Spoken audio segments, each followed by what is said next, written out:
There is no such thing as being a gold digger in this context in Islam. This is something that Allah subhanahu wa ta'ala commanded that the men pay.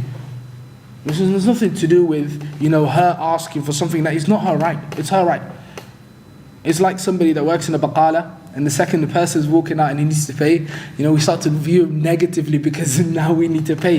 It doesn't work like that. You're walking out of a shop, you need to pay, whether or not, the topic of paying or not is something that muhrij is, that has nothing to do with. And so the view of society here has nothing to do with the essence of the legislation of the mahar.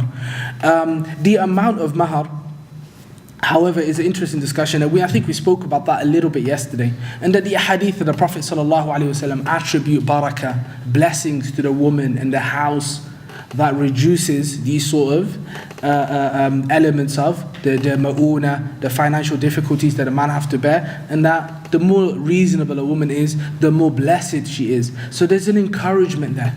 There's an encouragement there. And you encourage this sort of person that, demand what you want, but be reasonable. Be reasonable and try and reduce. And at the end of the day, wealth is wealth. And like we said yesterday in several hadith that you see with regards to the way the Prophet ﷺ dealt with this topic of mahar. Yes, the mahar was never ignored. Even with regards to the woman that was wahibati nafsiha, she wanted to be of service to the Prophet ﷺ, and a companion ended up marrying her eventually. But what supersedes all of that is that you actually get married.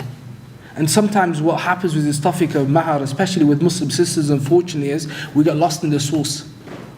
The focus point shouldn't be, this is the mahar I want. The sooner you get married and you can start your relationship and you start having kids and you have your own home, you start to see, the level of joy and seeing your own kids and growing up and everything that comes with that far supersedes whatever money you were given at the beginning of a relationship.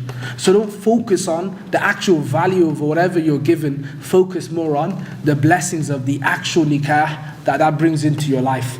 Focus on that. And Allah subhanahu wa ta'ala knows best.